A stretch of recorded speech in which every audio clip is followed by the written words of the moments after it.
اللہ نے جب پہلا انسان بنایا آدم، جس کو کہتے ہیں وہ پوری دنیا کے باپ ہیں، وہ چاہے ہندو ہو، کوئی بھی ہو، کسی بھی دھرم کو ماننے والا ہو، وہ پوری دنیا کے باپ ہیں، اور جو ان کی بائیں پسلی سے پیدا کی عورت وہ ان کی ماں ہے۔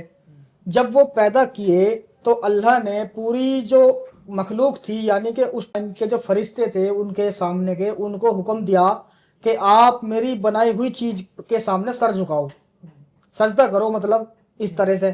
لیکن سب نے کر دیا، اور وہ جو ایک ابلیس نام کا تھا، وہ ابلیس تھا، پہلے فرشتہ ہی تھا، بہت زیادہ عبادت کرنے والا تھا اللہ کی، کہ اس سے زیادہ کسی نے عبادت نہیں کی، اس نے نہیں کیا سجدہ، نہ ہی سر جھکایا۔ لوگ یہ کہتے ہیں مسلمان ملا مولوی کہ اس نے کہا کہ یہ آگ سے، یہ مٹی سے پیدا ہے، میں آگ سے پیدا ہوں، کہ میں اس کو سجدہ کیوں کروں۔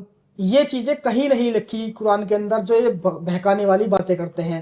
اس نے سجدہ نہیں کیا، اس وجہ سے وہ کافر ہو گیا، ساک کر دیا، اس وجہ سے اللہ نے انہیں دنیا میں پھینک دیا۔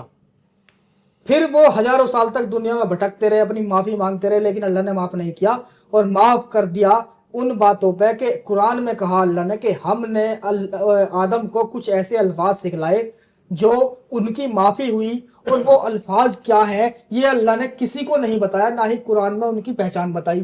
پھر کیسے مان لے کہ وہ الفاظ کیا تھے؟ ہمیں یہ بتایا گیا کہ لا الہ الا انت سبحانک انی کنت من الظالمین، کہ اس کو پڑھنے کے بعد ان کی معافی ہوئی۔ ہم کیسے مان لے اس کو پڑھ کے ہوئی ہے؟ اللہ کہہ رہا ہے ہم نے کچھ اور ان کی مانے۔ قرآن میں کہہ رہا ہے اللہ کہ ہم نے آدم کو کچھ الفاظ سکھلائے جن کی وجہ سے ان کی معافی ہوئی۔ ملا کہہ رہا ہے کہ بھائی نہیں یہ دعا پڑھ کے ان کی معافی ہوئی ہے، اور ایک بار ایک نہیں ہوئی اس سے بھی قرآن کے مطابق۔ یہ جگہ کانٹرڈکشن ہے، مطلب